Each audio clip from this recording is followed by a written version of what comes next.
I know that I can do a lot, but what will I walk away from, not just this, but the end of my own life, and feel like, and be able to look back and reflect and say, did I do enough?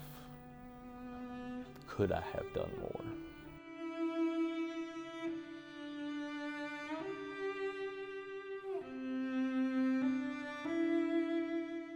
I was not prepared for the true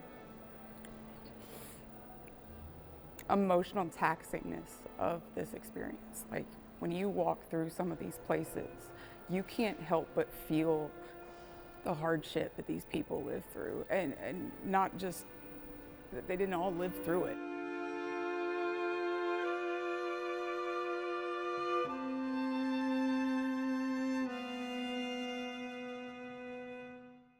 What do you say to a loved one before you die? What do you say to God?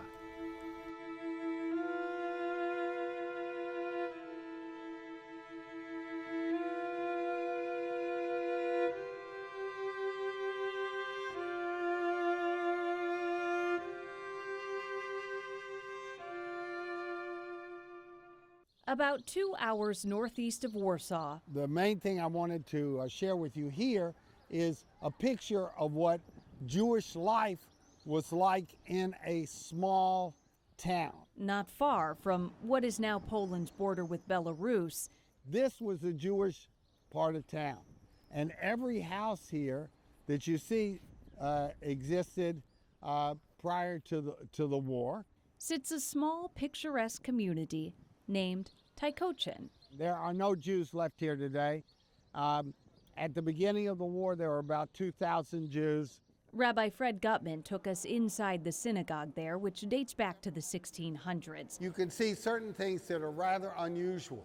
The thing that strikes you at first is the writing on the walls. It's now a museum, but was once the heartbeat of the small yet vibrant Jewish community. So I want everybody just to come here and let's make a circle for just a second. A center of life and celebration. The perfect place, he told us, to sing a traditional Jewish melody.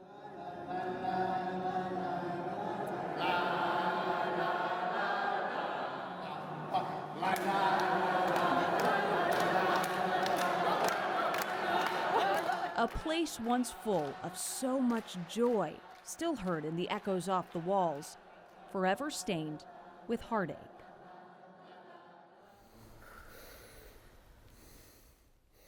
Tanz mit Malachim. We just danced with angels. Isn't that amazing? We learned this synagogue was abandoned by its congregants on August 26, 1941, but not by choice. That's the day the Nazis' Einsatzgruppen, a mobile killing unit, forced the town's Jewish people here to the Lupachova forest about 5 miles outside Tykocin. As we walked deeper into the forest, just as they did all those years ago, I couldn't help but think their fate must have become more clear with every step they took. I can't imagine walking that way with my children or with my grandchildren. I can't imagine the contrast between the beauty of the forest and the sounds of the gunfire. I can't imagine what I would do to hide the vision of my children. I can't imagine what I would say to them. I can't imagine how I would hold them and how I would hug them. Over the course of 2 days in August 1941, 1,400 Jews, including children, were ordered to stand at one of 3 pits and shot. This is known as the Holocaust by bullets. There's 2 million Jews that died this way, and yet everybody knows about Auschwitz. And everybody knows about death camps, but this is far bigger than Auschwitz. And this is all over Europe. More than 80 years later, the sadness in this forest is still so present. Teachers, on a quest for knowledge and understanding, quietly paid their respects, including Andrew Voss of Chestnut Grove Middle School in Stokes County. Seeing it with your own eyes is a very different thing. Hearing the sounds of nature in these places of such tragedy, but sensing such beauty that is, and so much life that has returned to those areas. It puts you in such a very strange place, and you don't really know how to feel. Small stones pepper the mass graves, a Jewish custom we learned, honoring the deceased. Never say that there is only death for you. And perhaps a quiet promise to those murdered here. Because the hour we have hungered for is near. They won't be forgotten. Tremble, we are here. Because the hour that we have hungered for is near. Beneath our tread the earth shall tremble, we are here.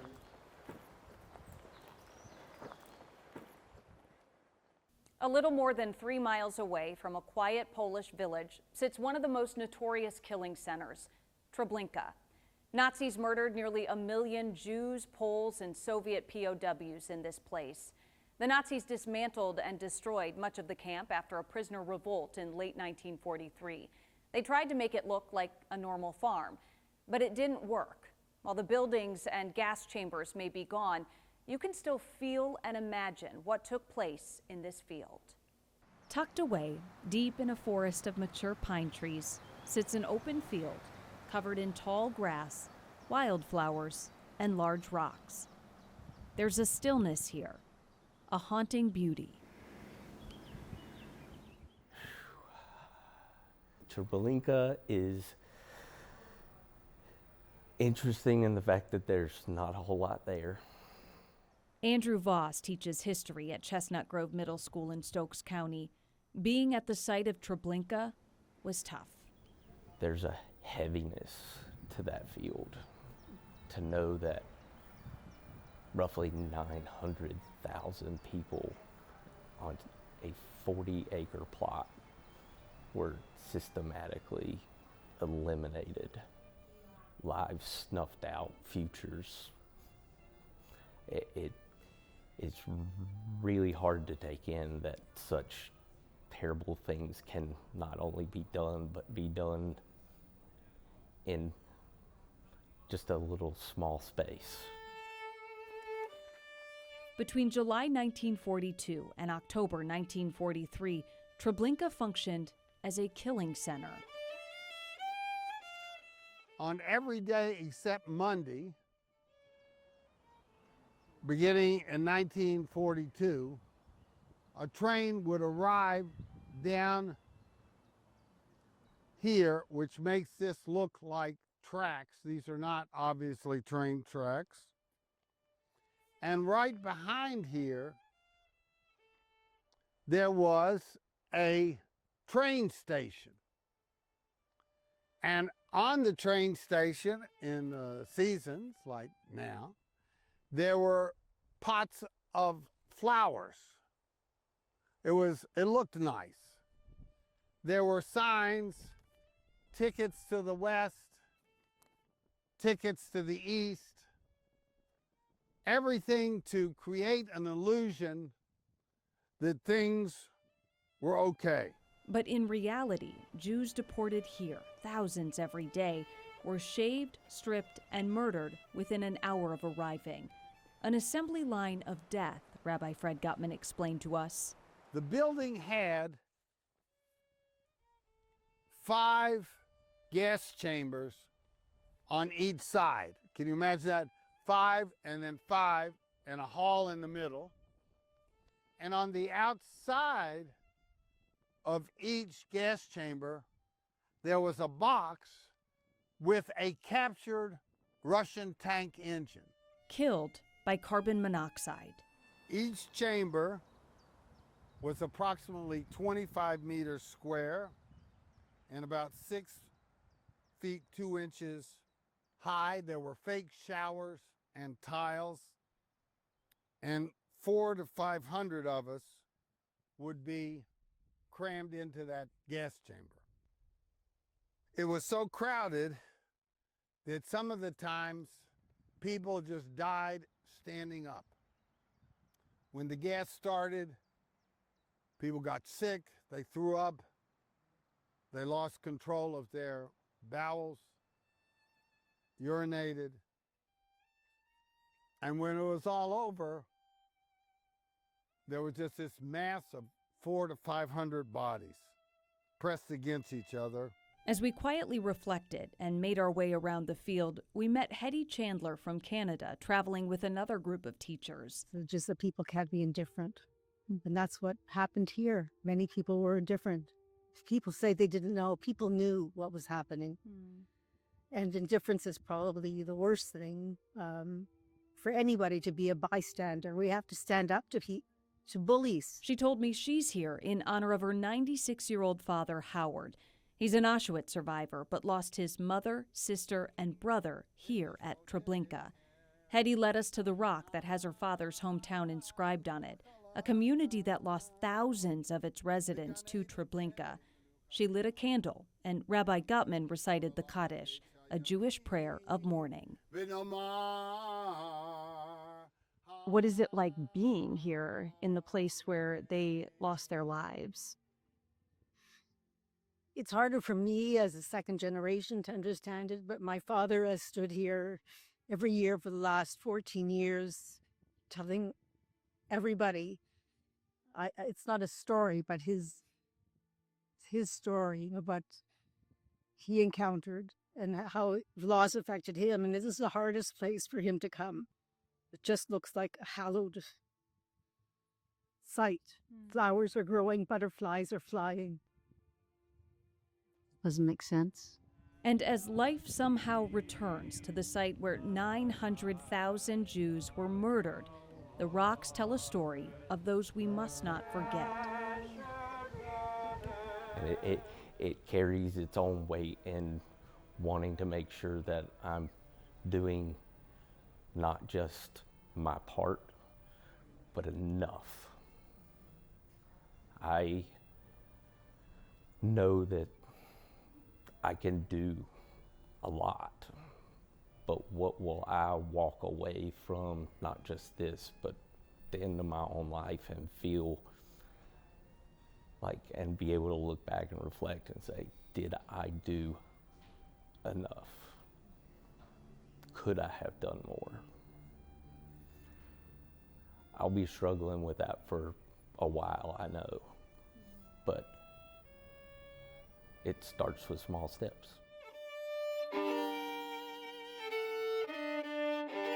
They are reminders, says Andrew, of the responsibility that lies ahead.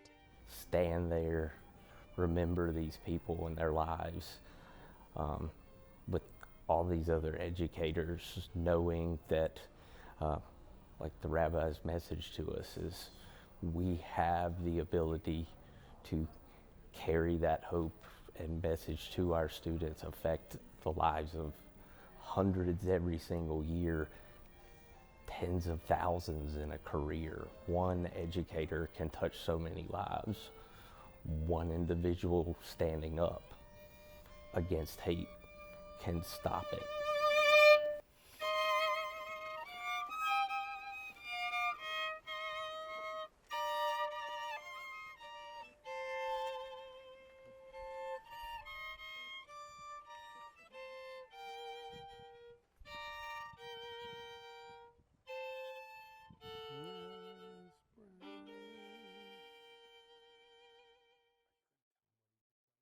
During our time in Poland, we visited 3 of the 6 Nazi death camps: Auschwitz-Birkenau, which is considered one, Treblinka, and Rtdnac. There's nothing left at Treblinka, and a lot of Auschwitz-Birkenau was destroyed to hide evidence of what happened there. But Rtdnac is different. It was the first to be liberated on July 22, 1944, so the Nazis were caught off guard, and a lot of what we saw this summer is exactly as it was during the Holocaust. It's become a museum where visitors, like the North Carolina teachers, don't just read about the facts, they feel them. What's incredible about this place is there is no attempt to hide it. Seeing Rtdnac death camp on the outskirts of Lublin, Poland, You can see over there, Lublin, these are newer buildings, but the city was right there. is coming to terms with horrifying truths. If you look at that tower over there, okay, that's a crematorium, and the smoke was coming out, you know, so this is, everybody kind of knew what was going on here. To this day, Rtdnac is largely intact and operates as a state museum. We spent hours exploring the primitive wooden barracks, many of which now house exhibits.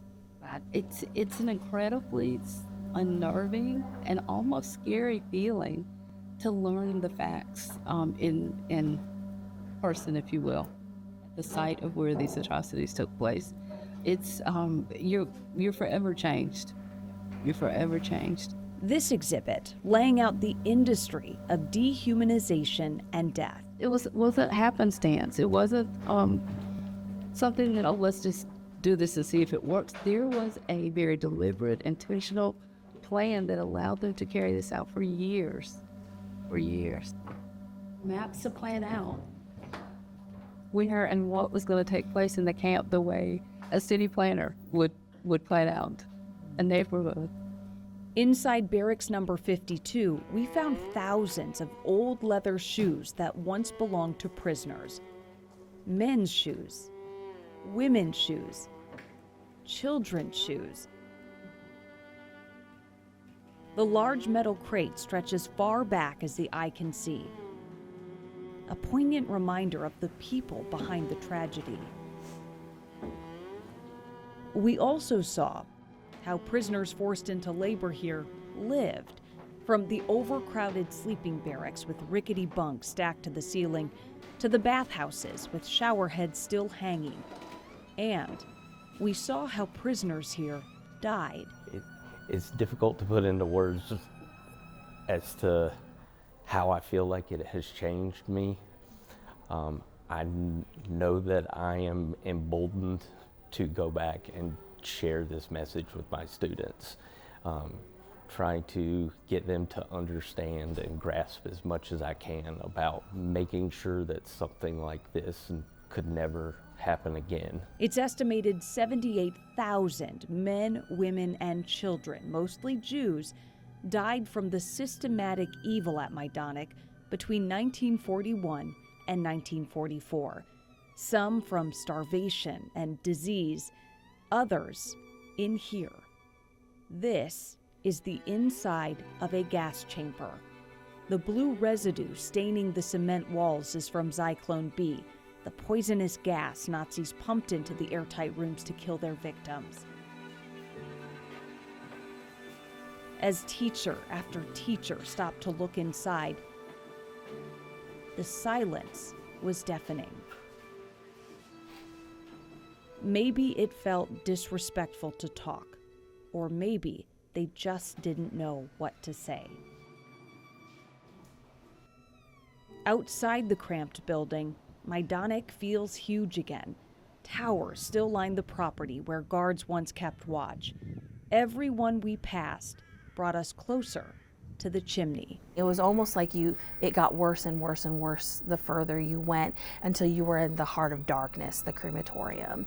And there's a mausoleum with a 3-story, pile of ashes.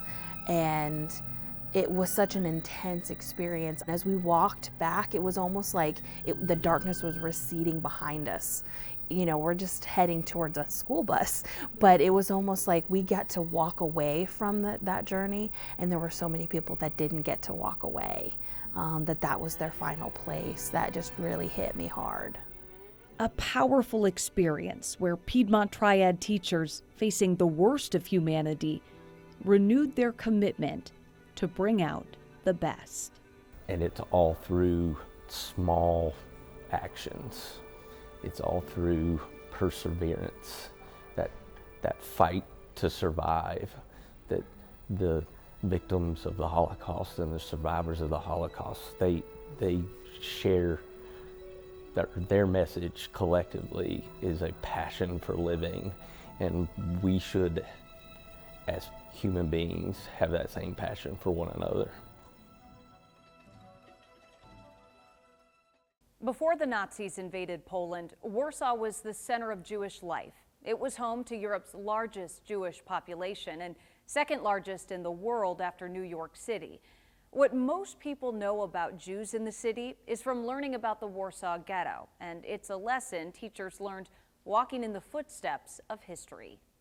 Walking through Warsaw, Poland today feels a lot like walking through a large city in the U.S., from the skyscrapers to the traffic. But we quickly realized there are plenty of reminders of a dark past.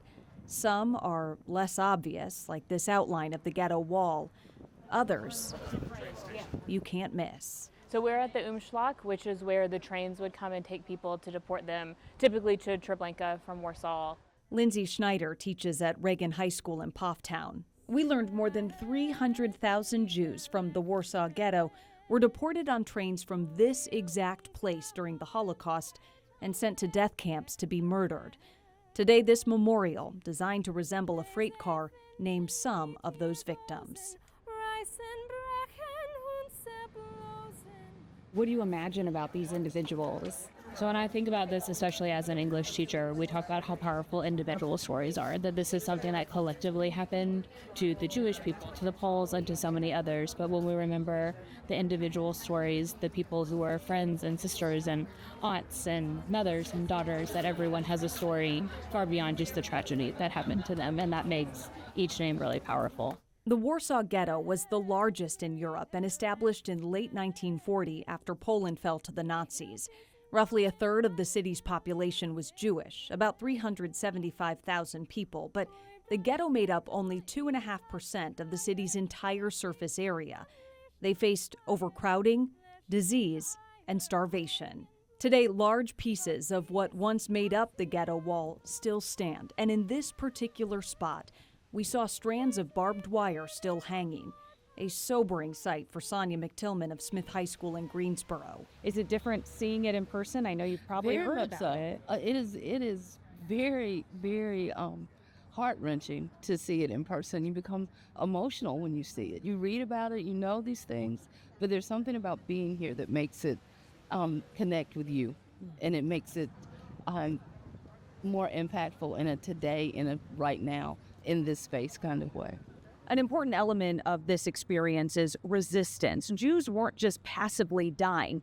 That's why Rabbi Gutman takes the teachers here to a portion of what's left of the Warsaw Ghetto wall with a big emphasis on the Warsaw Ghetto Revolt. The Warsaw Ghetto Uprising began April 19, 1943. The Nazis went there that day to deport the remaining survivors to extermination camps and instead faced the largest uprising by Jews during World War II. Members of the underground Jewish Combat Organization were armed with pistols and homemade grenades. Brothers, our poor town is burning. Raging winds are fanning the wild flames and furiously tearing, destroying and scattering everything. Everything is burning. And you stand by and look on with folded arms. You stand and look passively on while our town is burning. Our town is burning and only you can save it. Extinguish the fire with your very blood if you must. Don't just stand there, brothers, with folded arms. Don't stand, put out the fire. Our little town is burning.